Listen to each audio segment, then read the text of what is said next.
Hello, everyone, and welcome to the course. In this first week, we will just be looking in a very casual way at some of the basic keywords and concepts in basically informal logic or critical reasoning. The premise of the course, in the way that I'm presenting it, is that the best way to improve your critical reasoning skills is to analyze actual arguments, actual contexted arguments that are actually about real stuff rather than specimen arguments or even doing formal logic.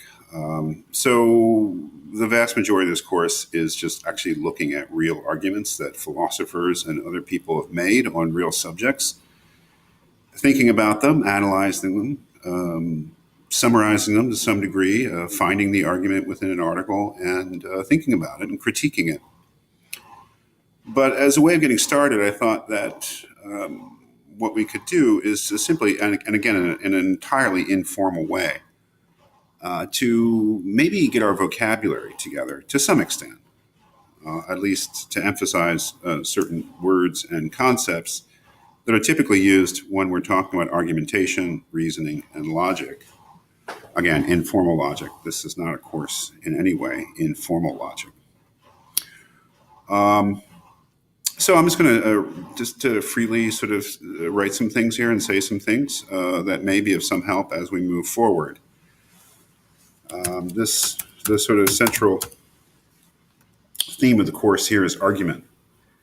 That's pretty much what we'll do. We'll be looking at arguments, actual arguments, and comparing them and criticizing them. In a logic course, certainly, and certainly in a critical reasoning course,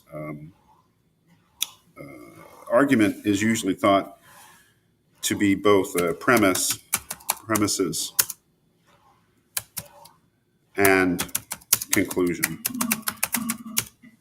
In ordinary speech, the argument is usually just the supporting argument, and that's fine. That is, when we think about arguments, just again, in common speech, we ask, what is your supporting argument, or what is your argument for that? And that's fine, and we'll probably keep doing that in the course. But it helps to keep in mind that when, in logic, for instance, it's not just the premises which are considered the argument, it's the whole thing. It's the premises plus the conclusion. So an argument is whatever premises you start with and whatever conclusion you derive from that is usually called the argument. Again, I don't know how much helpful that is, but it's just usually the actual terminology that's used. So when we talk about arguments, what we're really talking about is the premises, the support, and the conclusion, whatever it is meant to be supported. Premises, or premise, as opposed to conclusion. Argument has a very simple structure. Logic has a very simple structure. The idea is that we start with some premises. Premises are assumptions. Premises are starting points. They're the beginning of an argument. What is taken, certainly when it comes to demonstration, formal demonstration in mathematics or logic, you have to start somewhere. And that is, it's sort of well understood problem that you can't actually argue for everything because that would involve you in infinite regress. You have to have starting points. You have to have premises. I'm thinking that it's okay to say that every argument will have to take something for granted, something that's given.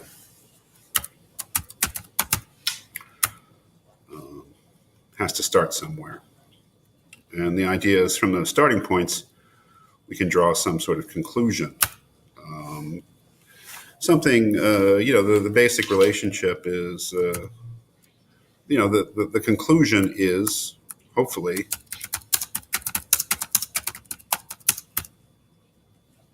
that which is proved, that which is established.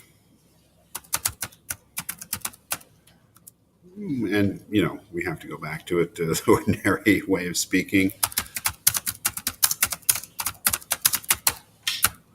otherwise known as the point or the main point.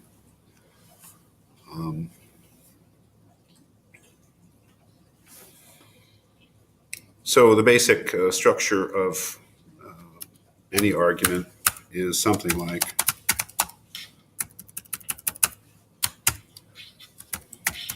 and this is all very elementary, I know, but it helps to sort of put it all out there. Premise leading to conclusion.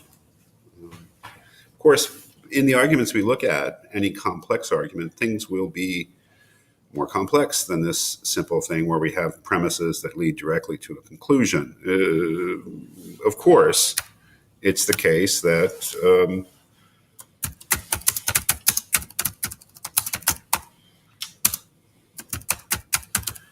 not all premises are absolute, in the sense that some premises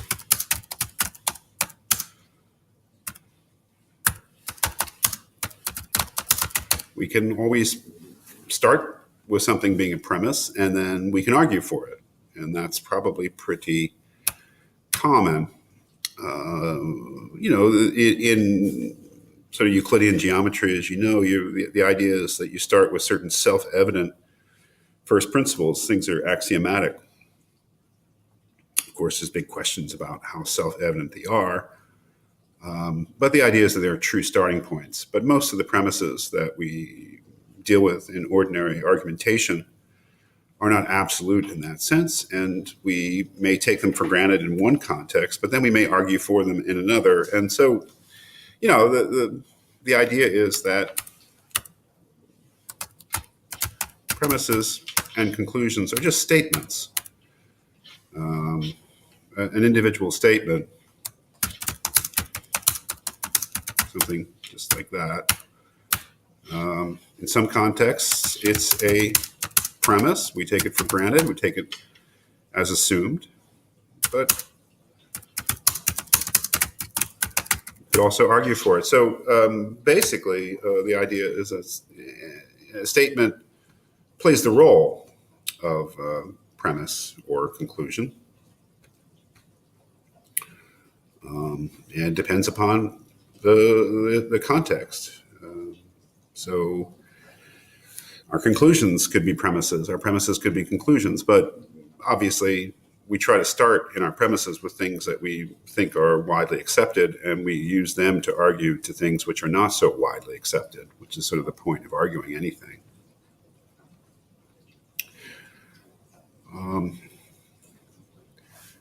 The basic relationship between a premise and a conclusion is the idea is that in moving from premise to conclusion, which is basically moving from one statement to another, the idea is that we are making an inference. That what we're saying is that on the basis of the first statement, which serves as the premise, we can say that the second statement is also true. That is, if we assume the truth of our premise, what we are claiming in an argument is that our conclusion simply follows from the premise. We have made an inference from one statement to another. Sort of classically, I don't know, an argument like a syllogism.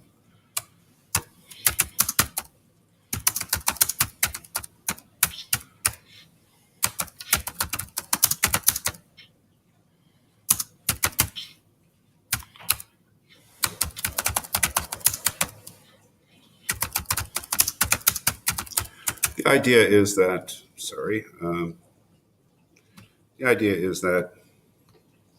the last statement there actually follows from the first two, is implied by them. And that's what we'll pick up next time.